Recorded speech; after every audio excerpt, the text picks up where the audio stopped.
Hello, we've just finished having a gong bath here tonight. Today is the start of Diwali, which is a festival of lights celebrating the cultivation and light during the darker months. And it's a really excellent time for cleansing, whether that's cleansing, cleaning your homes, maybe on an internal level with emotions, energetic fields with it, things that are sticking to us that actually we don't need anymore. It's like when we have clothes that we have either grown out of, they've become totally worn that we can't wear them anymore, or they're clothes that we just don't actually vibe with anymore. They carry an old energetic imprint, and it's the same for ourselves with our inner stories, with our emotions. And this is a really excellent 5 days just to sit with yourself and to maybe feel into things that you think, this doesn't actually feel okay for me anymore. I mean, we tend to, like, technology are a bit like suitcases for us. We collect photos, we collect maybe notes, we collect social media. It's like this suitcase that we carry about with us all the time, most of us do. And it can feel quite heavy, actually. So maybe you want to look at your social media and you want to maybe cleanse out a little bit of things there, maybe have a different way of connecting with it. Maybe your laptop's carrying about some past particles that you're just ready to say, that was a different chapter for me, and now this is a new chapter. We're all aware of making space for new things. Like when you let go of something, then it leaves a space for something else. And it's fine. We quite often feel a loyalty or just this, we should, the should.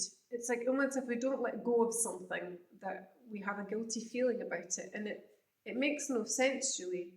Because as children, when we're playing with toys, maybe we have one for nostalgic purposes, but I bet you can think of a time in life perhaps that there's a toy, you think forever you will have this toy, you will love this toy, and there comes a time where actually it doesn't fit anymore. You're starting to read a different type of book because your reading skills have changed. And it's the same for us. Our skills are developing all the time. Our emotions are changing all the time. The lessons that we're learning through interactions with people, with our relationships, with our work environment, with our social environments, we're constantly learning, we're constantly soundboarding, we're constantly reflecting. And if we can take a step back to pause before we react again, before we jump into the normal complexities of life, perhaps actually you have an issue with stress. It's not uncommon for most of us nowadays. But actually, rather than jumping into the old patterns of feeling the shoulds, the have tos, it's like, actually, is that true? Is it true? Let's sit with that. Let's take a break, take a pause, take a breath, and just let ourselves go. Surrender to the possibility that actually there's a different way of connecting with ourselves. This top gong actually represents letting go of what's negative and allowing to flow what is good for us.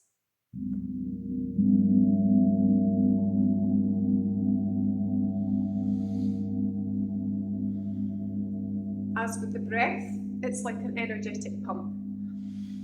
Bringing in and releasing. We have this mechanism freely available to us, the power of the breath. And sometimes when we speak differently to ourselves, you may notice your nervous system actually resetting. Whether you're saying, I don't have time for this, I can't do this, or that's where my possibilities just now, changing the language around it and playing with it. Actually, I can do that. I can make 5-10 minutes of my day available for that. And I for many of us, I strongly believe this, is that we're thinking of the end goal too often.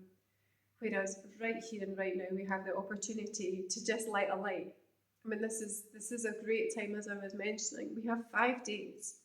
And okay, some of you might not actually see this video for a while, but give yourself 5 days. Give yourself 5 days, every day, consciously thinking about a light. And maybe like before you go to bed at night, you have a symbol of a light or a little, you can have a candle, a fake candle, or you can have a fairy light, but actually sitting for just a few minutes and actually turning that light on before bed, the light of something. And when you get up in the morning again, what's the light that you're turning on for that day? Is it that I'm allowing myself 5 minutes of peace with no technology before I get up? Is it that I'm lighting up some permission to just actually say no to something? Am I lighting up the feeling of love, actually just feeling into like the vibe of love? The light of consciousness, the light of forgiveness, the light of just reading that book that's been sitting on your shelf for a few years, a few months. Take a page a day. So yeah, a little light, a little micro moment of something for yourself. And tonight with the gong, particularly this gong here, there was a strong energy of it, like actually it was reaching into the depths, and it was almost calling us all to allow ourselves to go into the dark, the depth, to let what's lurking in there, to let it out, to let it rise up, to let it breathe, to let it be, let the emotions be there. We're quite often seeking the happiness, seeking the joy, seeking the calm, the relaxation. And sometimes what can be in the way of that is the fact there's an unprocessed emotion in there. And how often can we be quiet nowadays where we're constantly stimulated? But actually in these quieter moments, whether you can go to a sound bath or you can go for a walk, no music on. I often have music on when I walk, and I'm trying to just be without it because I can have it so often otherwise. And actually one of the greatest medicines is being in nature. Micro moments, walking with your feet on the ground, having your feet on the ground outside, whether it's the sand or the mud or the sea or the water, anything. And when these emotions arise, you can journal. If they're tears, if they're rage, finding a way that you can channel that in a way that's healthy for you. Counselling, find someone you can talk to. Finding an instrument, actually. A lot of people don't play instruments because they say they're not musical, but it's about a connection and a communication with yourself rather than having to be good at it. It's a way of expressing and connecting with yourself. This bottom gong actually represents the wind as well as the sun.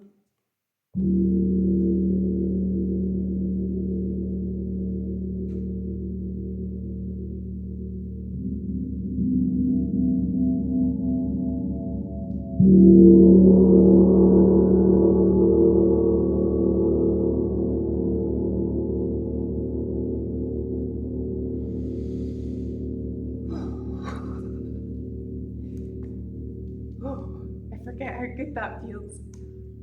I'm aware as well of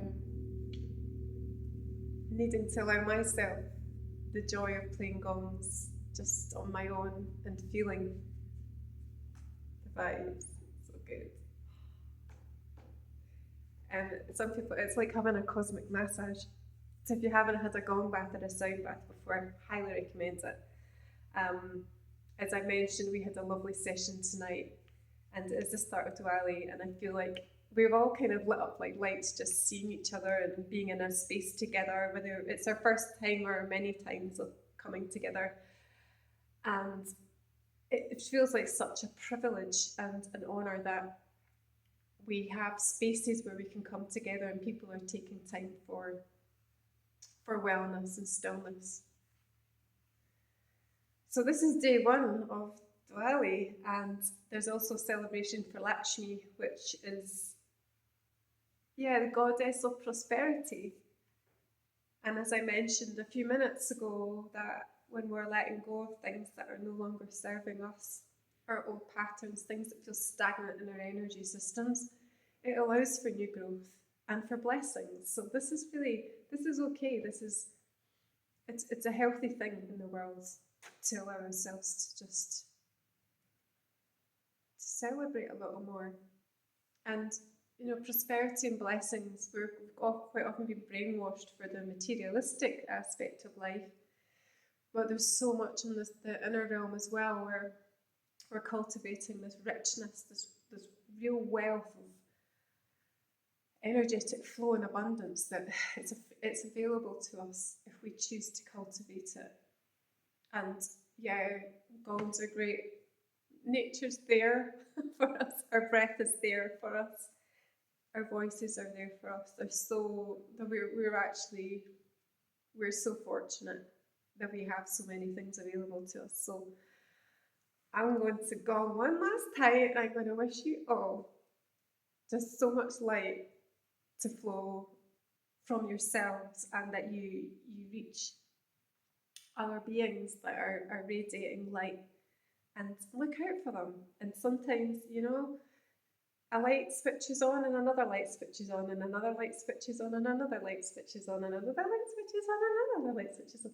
This is like we're dancing lights, and sometimes it takes for us to switch ourselves on a little bit, and before we know it, we're seeing other lights. And we all know have somebody that's lit us up sometimes. We've been feeling a little bit perplexed or a little bit like blue, or confused or anxious, something like that. But then, we've also been that person for someone else that's lit someone else up. So I truly believe that we must remember. Remind ourselves. Try to remind ourselves. No, we must remind ourselves to switch the light on, and to always remember that the light of love is available at all times. Like, smile to somebody, or you'll maybe notice it in some eyes where there's disconnection, and sometimes just making that eye contact and a little acknowledgement. It's a small thing, but it's a big thing in this world. So don't ever underestimate yourself. Don't ever underestimate the small acts of kindness, but the small acts of connection, because I think this word kindness has got a story behind it. But connection is so important, especially with the technology we have nowadays and being with people. Hello, how are you? But how are you? How are you being? How being are you? So with that being said, light up the love.